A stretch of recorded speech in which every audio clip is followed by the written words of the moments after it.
Pois em verdade vos digo, meus fiéis, que se dentre vós algum membronita, deste emana sabedoria e conhecimento, e a verdade vos libertará.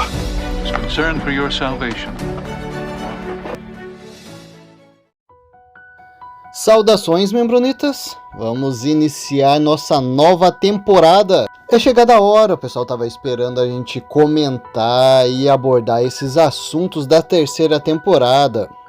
Pra quem tá perdido, que eu vejo ali, tem bastante gente ali, ó, selecionando os assuntos interessantes e ouvindo. Já falei, meus episódios, eles são conectados, então você acaba perdendo algumas informações, né, para um vídeo futuro ou, né, relacionado a um vídeo anterior, você não escuta todos.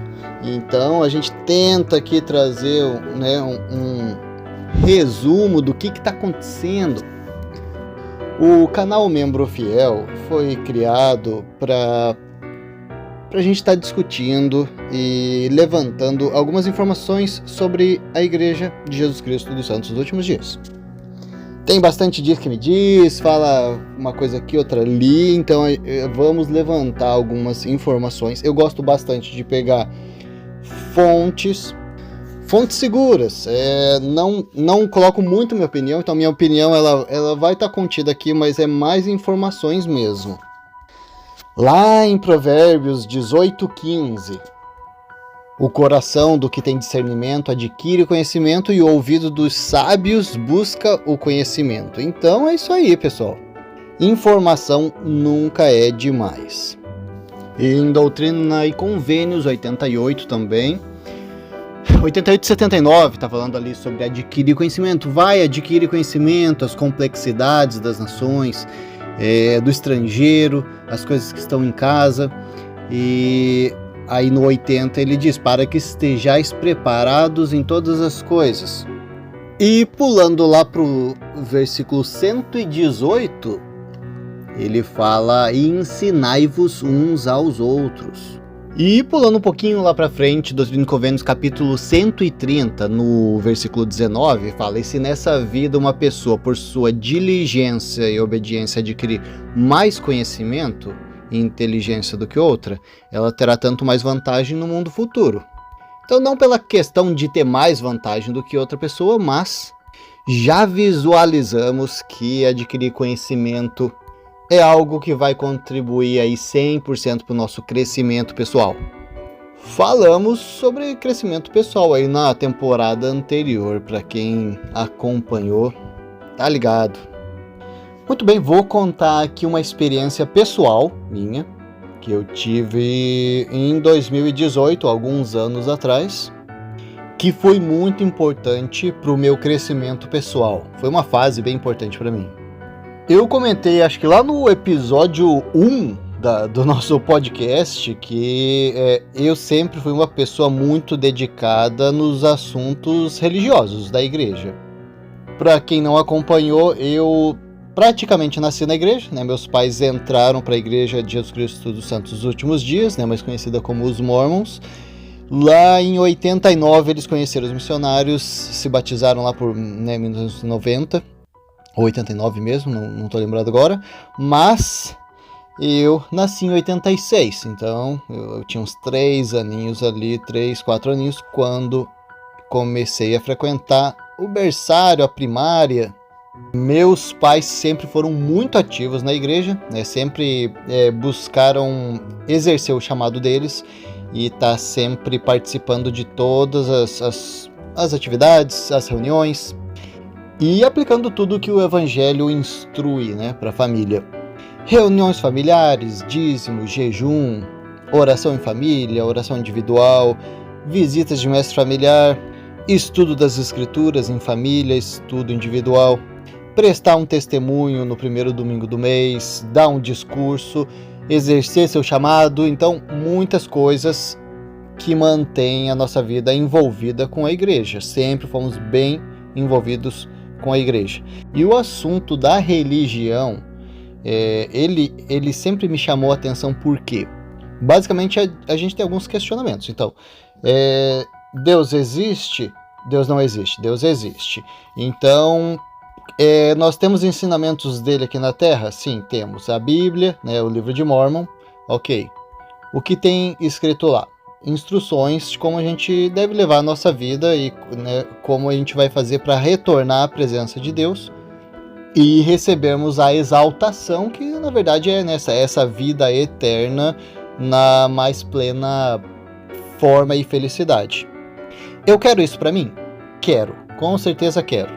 Então eu vou dedicar mais ou menos, ou eu vou dedicar o meu máximo para chegar nesse ponto, nesse objetivo? O meu máximo, com certeza. Então, entre as coisas mais importantes para mim aqui nessa minha vida mortal é aprender o que eu tenho que fazer para poder chegar lá e realizar, não é só aprender. Então, continuando ali em Doutrina dos Conventos 130, no versículo 18, ele fala, né, qualquer princípio de inteligência que alcançarmos nessa vida surgirá conosco na ressurreição, que, né, daí vamos iniciar a nossa vida eterna.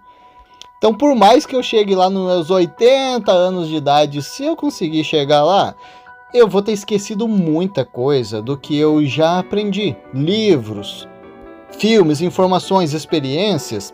A minha mente, ela não vai manter tudo. Mas qualquer princípio de inteligência que a gente alcançou aqui nessa vida, a gente vai manter conosco posteriormente.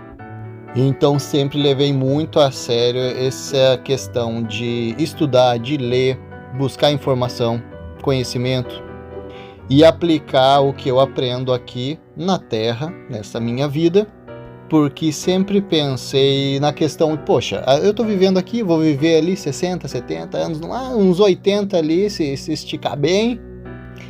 E isso aí, meus amigos, isso aí nem se compara com uma vida eterna em exaltação.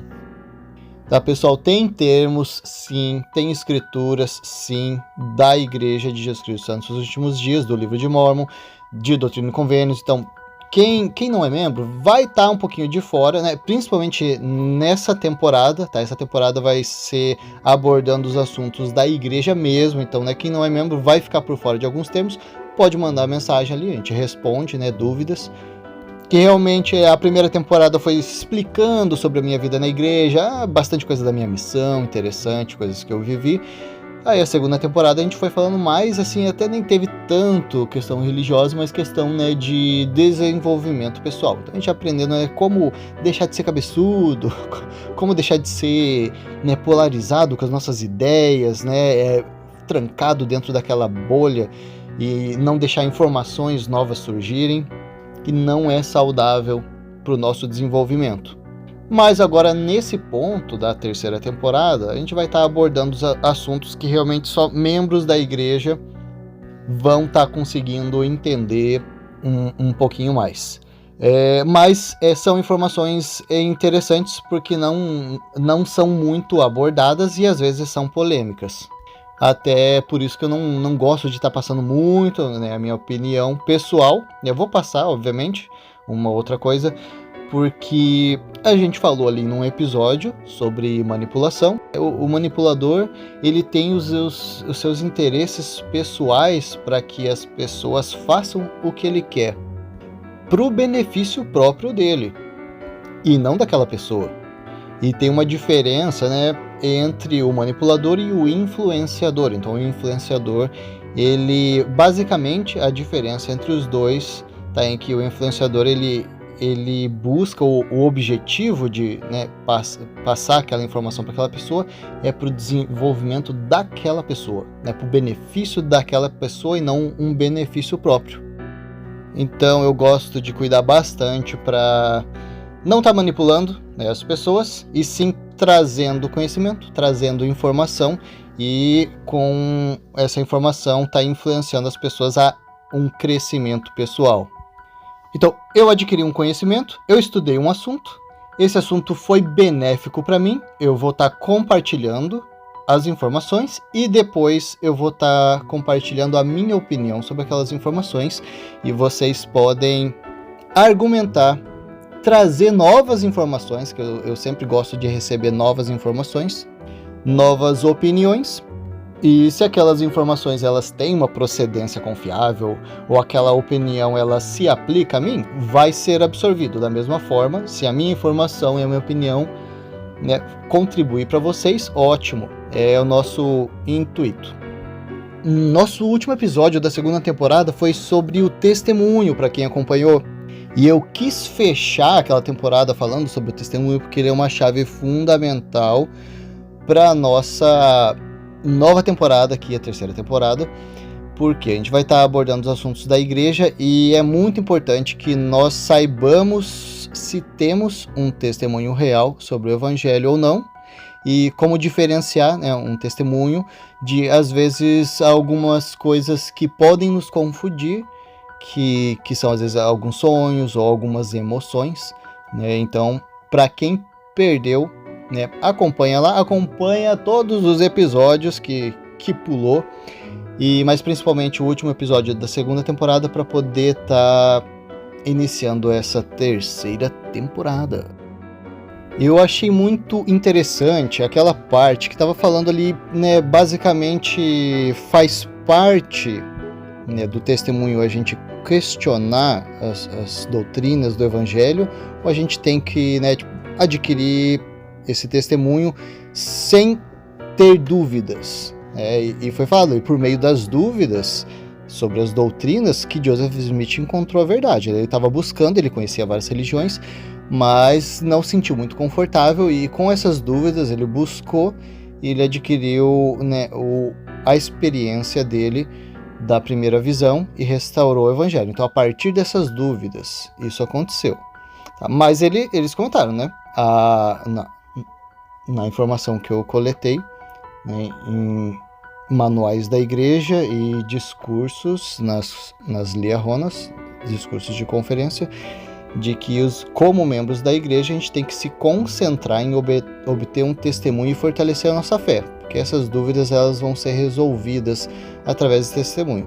Então, assim, né, se concentrar não quer dizer, né, exclusivamente somente adquirir um testemunho fortalecendo a fé. Então, podemos sim, né, ter dúvidas, mas vamos se concentrar nesse testemunho. Por isso que eu disse que o testemunho é muito importante.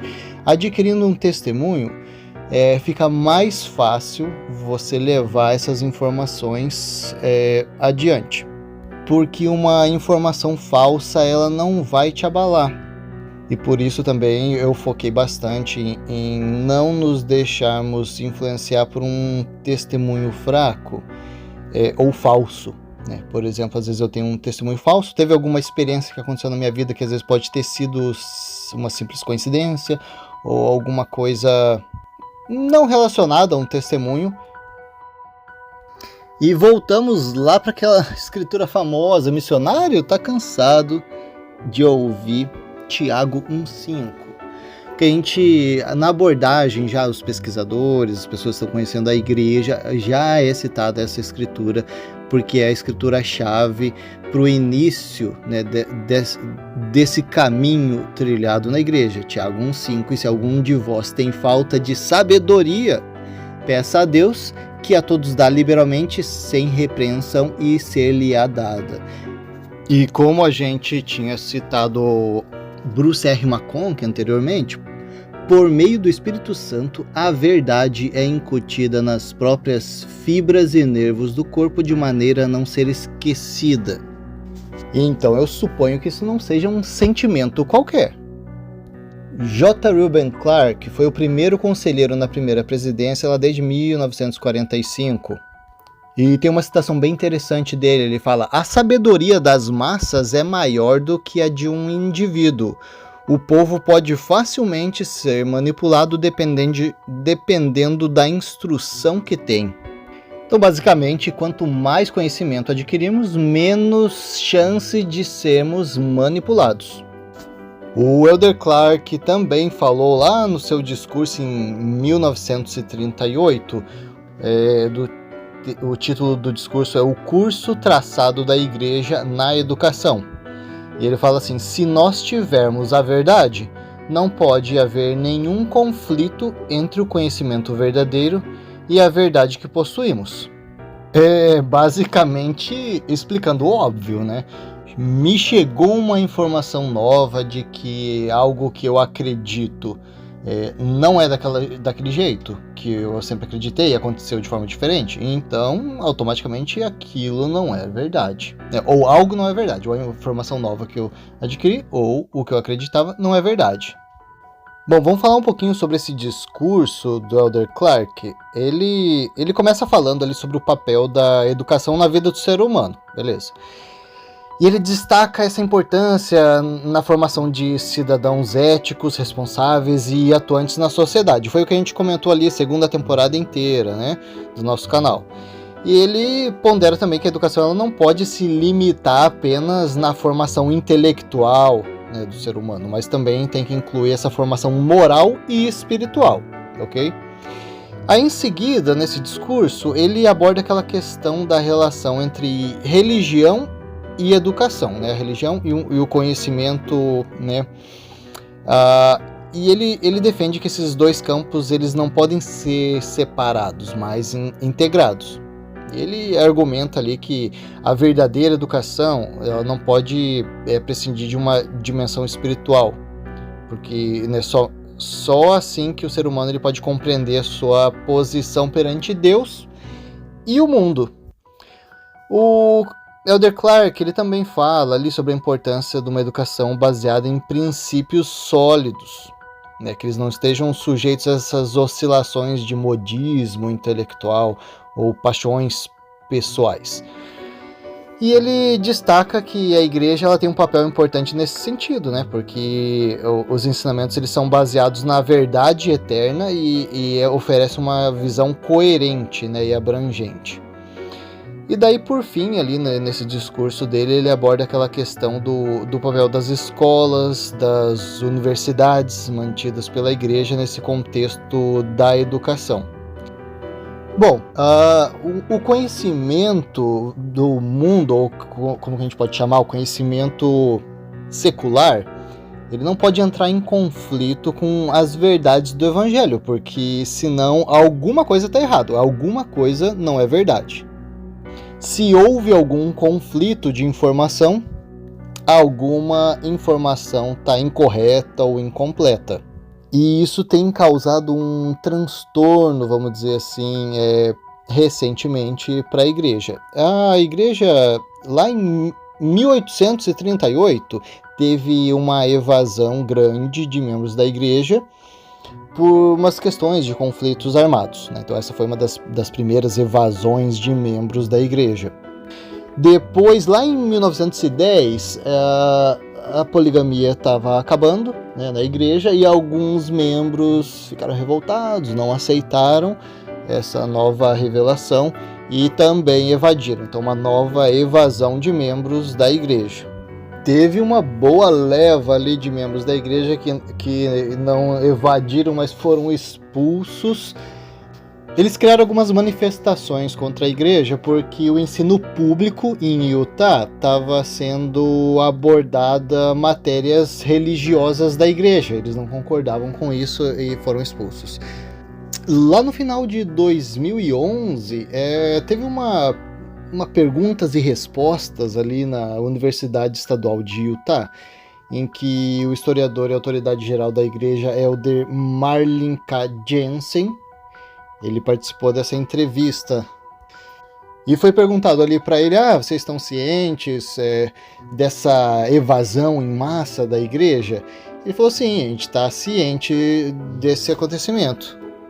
Eu represento a igreja aqui e nós, né, e na primeira presidência, eles têm ciência disso. Ele, inclusive, comentou ali naquela entrevista, minha própria filha chegou para mim uma vez e disse, pai, né, por que você nunca me contou que Joseph Smith era um polígamo? E o Elder Jensen comentou que hoje em dia tá muito fácil, né, para a nova geração adquirir informações por conta do Google, uma ferramenta que não existia até então. Então os manuais da igreja nos ensinam algumas coisas e de repente nós encontramos informações conflitantes na internet. Outro assunto abordado nessa entrevista foi que ele comentou, na época, ali, né, em 2011, a igreja clamava que tinha 14 milhões de membros no mundo inteiro e algumas pesquisas sociais estimaram que tinham apenas aproximadamente 5 milhões de membros ativos no mundo. E o Eder Jensen respondeu ali que, por exemplo, na África e na América Latina, a igreja estava né, na época em crescimento tão elevado que eles tiveram que, vamos dizer assim, dificultar os batismos para poder tomar conta melhor dos membros, cuidar melhor dos membros, como, por exemplo, às vezes a pessoa está mais preparada para ser batizada. A entrevistadora comentou sobre algumas séries de TV, como Big Love, não sei qual seria o título em português, né? Ou algumas outras séries, nós sabemos. Hoje em dia na Netflix tem muitas séries que falam sobre o mormonismo, e essas séries também têm elevado a evasão de membros da igreja, ou seja, a saída de membros da igreja. E por isso o Elder Jensen comentou que a igreja começou uma campanha chamada Eu Sou um Mormon. Eu lembro também desses vídeos, né, são chamadas da igreja sobre membros da igreja, mormons, e muitas vezes alguns famosos, né, membros da igreja famosos, para aumentar aquela confiança dos membros da igreja e tentar frear um pouco essa evasão. Então, basicamente, essa entrevista estava falando, né, abordando o assunto da saída em massa de membros da igreja por conta do Google e por conta da história da igreja. Então, né, algumas pessoas, por que membros da igreja sairiam, né, deixariam a sua fé, a sua crença, por conta da história da igreja? É um assunto que a gente vai estar abordando aqui na nossa terceira temporada. Para que tudo fique bem explicadinho, que a gente possa entender o que aconteceu e tiremos nossas próprias conclusões, tá ok? Então essa saída em massa de membros da igreja ali desde 2011 por conta dessa reportagem, aliás, a reportagem estava abordando já uma saída em massa já anterior, né? Ali desde 2007 mais ou menos, por conta do Google e a exposição de informações sobre a história da igreja. Essa saída em massa ela tem se estendido até então, mas se intensificou na época do Covid. Por conta desse isolamento social, né, não teve reuniões na igreja, as pessoas estavam em casa, então procuraram mais essas informações na internet, e por conta de não estar indo para a igreja, somado com a chegada de novas informações sobre a história da igreja. Vale lembrar também que a gente está tendo uma evasão em massa também da igreja por questão do posicionamento da igreja em relação aos homossexuais, impedindo casais homossexuais e seus filhos de serem batizados ou outras ordenanças na igreja. Mas a igreja já teve um posicionamento mais rígido, né, sobre o homossexualismo, e ela tem mudado o seu posicionamento sobre isso, né? Por exemplo, em 2012, a igreja adotou uma postura de neutralidade política em relação a essas questões, né, relacionadas aos direitos LGBT. E reconheceu, né, essa necessidade de se equilibrar as crenças religiosas com a proteção dos direitos e dignidades dessas pessoas. Em 2015, a igreja anunciou seu apoio às leis que proíbem a discriminação contra as pessoas homossexuais em empregos, né, moradia, serviços públicos, mas mantendo uma proteção adequada às crenças religiosas. Aí, em 2019, a igreja mudou a política em relação às pessoas LGBTQ+, eu acho que, né, a atualização seria isso, não sei se já mudou alguma coisa, mas que são membros da igreja. Então, anteriormente se considerava, né, que a homossexualidade como um pecado grave e as pessoas em relacionamento do mesmo sexo eram consideradas em apostasia, né, e sujeitas a ações disciplinares, né. Mas com essa nova política, a participação em um relacionamento do mesmo sexo não é mais considerada apostasia, embora, né, essa prática do sexo fora do casamento heterossexual continue sendo vista como um pecado. Daí a igreja lançou no site oficial um artigo chamado O Amor ao Próximo, onde reafirma esse desejo de acolher e amar todas as pessoas, independente, né, da sua orientação sexual.